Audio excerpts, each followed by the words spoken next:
Welcome to my channel. இன்றைக்கி நம்ம சாந்தியா சமையலில் பார்க்க போகிறது முருங்கைக்காய் தொக்கு. அதுக்கு எனக்கு ஃப்ரெஷ்ஷாக எய்த்த வீட்டிலேருந்து எனக்கு அவங்க வீட்டில் காய்ச்சது சதக்காயாக கொடுத்தாங்க. அதை வேக வச்சு வந்து நல்ல தோலெல்லாம் எடுத்து வச்சுட்டேன். அந்த தோலையும் நான் வந்து திரும்ப வந்து யூஸ் பண்ணிக்க போகிறேன், சூப்புக்கு யூஸ் பண்ணிக்க போகிறேன். நீங்களும் அது மாதிரி யூஸ் பண்ணிக்கலாம். இப்போ அந்த பல்ப்பை வந்து எடுத்து மிக்சியில் சும்மா பல்ஸ் மோடில் கொடுத்து எடுத்து வச்சுருக்கேன்.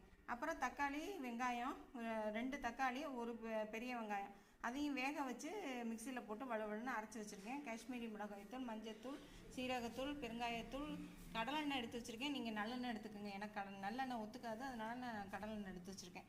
அப்புறம் வந்துட்டு புளி வந்து ஊற வச்சு ஒரு எலுமிச்சளவு புளி எடுத்து வச்சு ஊற வச்சு வடிகட்டி எடுத்து வச்சுருக்கேன்.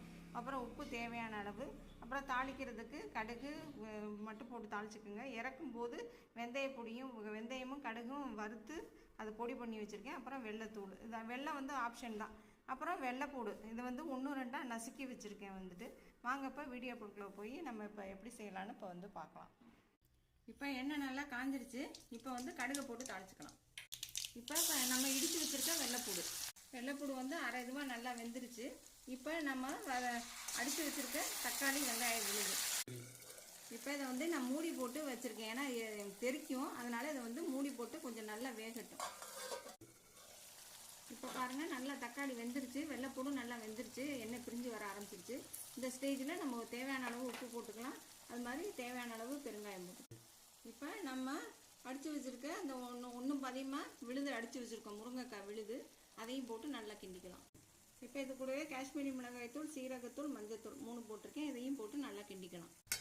இப்போ மிளகாத்தூள்லாம் பச்சை வாசனை போயிடுச்சு. இப்போ நம்ம எடுத்து கரைச்சி வச்சுருக்க இந்த புளி தண்ணியை ஊற்றி நல்லா கொதித்து சுண்டி வரட்டும். நல்லா எண்ணெய் பிரிஞ்சு வர ஆரம்பிச்சிருச்சு. இப்போ இந்த ஸ்டேஜில் நம்ம பொடிச்சு வச்சுருக்க கடுகு, வெந்தய பொடி, அப்புறம் வெல்லம். உங்களுக்கு வெல்லம் வேணால் போட்டுக்கோங்க, இல்லாட்டி ஸ்கிப் பண்ணிடுங்க. இந்த ஸ்டேஜில் உப்பு உரப்பெல்லாம் பார்த்துக்கோங்க, எனக்கு எல்லாமே கரெக்டாக இருக்குது.